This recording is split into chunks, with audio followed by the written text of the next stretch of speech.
في قصص الحب في دايما حكايات بتفضل محفورة في القلوب، مش بس علشان جمالها لكن علشان فيها تفاصيل بتلمس الروح.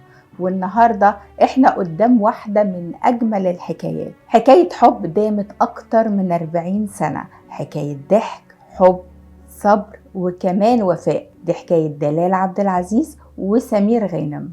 أهلا بيكم في حكاية حب مع إيمان القصاص. الحكاية بدأت في أواخر السبعينات وبالتحديد سنة 1979 أثناء عرض مسرحية أهلا يا دكتور. دلال عبد العزيز ممثلة شابة جميلة لسه في أول خطواتها الفنية، شافت سمير غانم لأول مرة على المسرح. وقتها كان سمير غانم نجم الكوميديا الكبير اللي بيضحك الناس كل ليلة، بس دلال شافته مش بس بعينيها، شافته بقلبها. ولما اتقابلوا في الكواليس لأول مرة كان واضح إن القدر بيرسم أول خيوط الحكاية.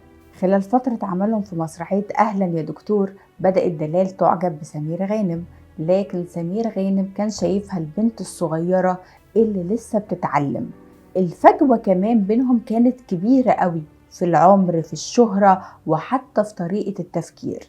لكن دلال عبد العزيز كان عندها يقين إنها هتكون شريكة حياته. مش بقى، بس دي حطتني هنا اهو بقى. هي اللي حطتك في دماغها. في دماغها بقى يا دلال. يعني انا هي تجنن وجميله وكل حاجه، بس ما كانش في بالي بقى ان انا اتجوز. تتجوز انت. يعني اصدقاء وانصح وبتاع. اتاري كل ده كان بيزود الشحنه. تحدي. لحد ما نشنت مظبوط بون خلاص. سمير غانم كان واضح جدا معاها اول ما حس انها معجبه بيه، قال لها انا مش بتاع جواز، انا بحب الحريه. وفعلا هو كان رافض فكره الارتباط تماما في الوقت ده، خصوصا انه كان شايف ان الجواز ده مسؤوليه كبيره. لكن دلال ما استسلمتش، قررت انها تثبت له ان الحب مش قيد، وإنها مش بس بتحبه لكنها كمان عايزة تكون جنبه وتدعمه في كل حاجة.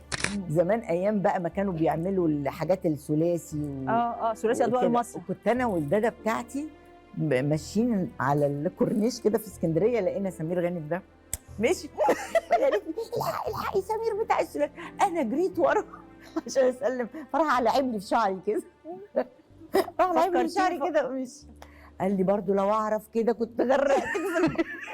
طول الوقت دلال كانت جنب سمير غانم، بتظهر له حبها من غير ضغط وبتعامله كأنه أهم شخص في حياتها. لما الناس اللي حواليهم كانوا بيحاولوا يحبطوها ويقولوا لها إن الموضوع مستحيل وما تديش لنفسك أمل فيه، كانت بترد بكل ثقة هتجوز سمير غانم. تعرف القناصة اللي هو ينشن وظبط النشان أو راح ضربة. وبعد سنين من المحاولات سمير بدأ يشوف دلال بشكل مختلف، لقى نفسه مرتاح فعلا معاها. ما هو لازم كل ما احنا نتكلم ونقول على مزاجنا، انه لازم تيجي واحدة تروح بوم حسم المسائل على طول. فهي ظهرت بقى دلال وحسمت المسائل. لقى فيها الحنية اللي عمره ما شافها في حد، والضحكة اللي بتطفي همومه.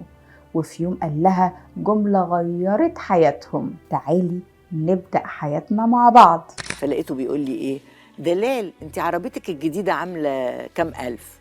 انا قلت له 12,000. قال لي منهم 11 بتلفي ورا سمير. وتحقق حلم دلال عبد العزيز واتجوزوا سنة 1984، وعملوا فرح بسيط لكن كان مليان حب وفرحة وانتصار. سمير غانم ودلال عبد العزيز جمعهم عدد كبير من الأعمال الفنية على مدار حياتهم، منها فيلم يا رب ولد، أحد الأفلام الكوميدية الشهيرة، وفيلم أولاد الأكابر سنة 87.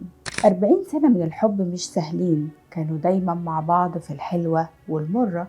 سمير كان الراجل الكوميدي اللي بيحب يهزر حتى في أصعب المواقف، ودلال كانت الست اللي بتحب بكل كيانها، دايما بتسنده في شغله وبتقف جنبه في أي أزمة.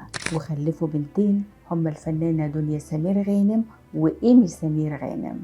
حياتهم ما كانتش كلها سهلة، كان فيها تحديات ومواقف كتير قوي ما كانتش سهلة رغم ضحكته اللي كانت بتملى الدنيا.